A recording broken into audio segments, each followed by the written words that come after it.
اگر کوئی شخص اپنی پارٹی سے خیانت کرتا ہے، اپنی پارٹی کے خلاف ووٹ ڈالتا ہے تو یہ خیانت ہے، وہ خائن کہلائے گا، اور قرآن میں، اسلام میں خیانت کی بہت بڑی سزا ہے۔ جیسے جاج احسن نے کہا کہ جب ایک ووٹر ایک پارٹی کے نشان کے اوپر مہر لگا کر کسی کو کامیاب بناتا ہے تو وہ اس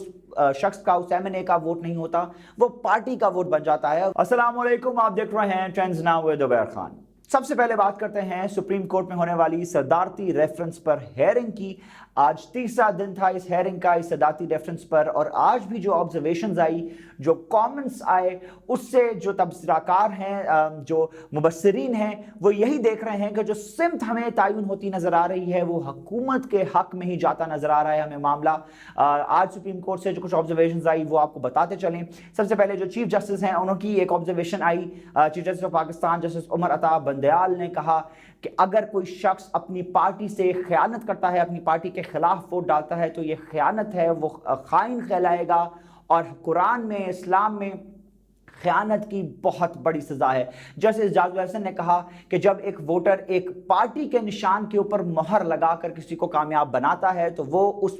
شخص کا، اس ایم این اے کا ووٹ نہیں ہوتا، وہ پارٹی کا ووٹ بن جاتا ہے، اور وہ پھر پارٹی کے ڈسپلن کے اوپر کام کرنا اور پارٹی کے ڈسپلن کے اوپر رہنے کا پابند ہو جاتا ہے۔ اسی طریقے سے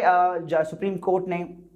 سوال کیا اٹارنی جنرل سے کہ اگر کوئی ایم این اے اپنی وزیر اعظم سے یا اپنے پارٹی ہیڈ سے اختلاف کرتا ہے تو پھر اس کا کیا حل ہے؟ کیا وہ خلاف اپنی پارٹی کے خلاف کوئی رائے بھی نہیں دے سکتا؟ جس پر اٹارنی جنرل نے بہت ہی حاضر دماغی سے کام لیتے ہوئے جواب دیا کہ بالکل کسی بھی شخص کو، یہ جمہوریت ہے، کسی بھی شخص کو اپنا اظہار رائے کرنے کی اجازت ہے، اختلاف کرنے کی اجازت ہے، لیکن اختلاف پھر پارٹی ڈسپلن میں ہونا چاہیے۔ انہوں نے رضا ربانی، ایک سینئر سینیٹر ہیں پاکستان پیپلز پارٹی کے، ان کے ایک واقعے کا حوالہ دیا۔ انہوں نے کہا کہ حال ہی میں فوجی عدالتوں کے متعلق ووٹنگ ہوئی سینٹ میں، جس میں رضا ربانی نے پیپلز پارٹی کے لائن پر ووٹ کرتے ہوئے ووٹ تو کیا فوجی عدالتوں کے حق میں، لیکن پھر انہوں نے تقریر میں ایموشنل بھی ہو گئے اور کہا کہ جو ووٹ ہوتا ہے وہ پارٹی ڈسپلن کے مطابق پارٹی کا ہوتا ہے، تو میں نے ووٹ تو دے دیا ہے لیکن میں اگریڈ نہیں ہوں۔ تو خالد جاوید خان نے ان کا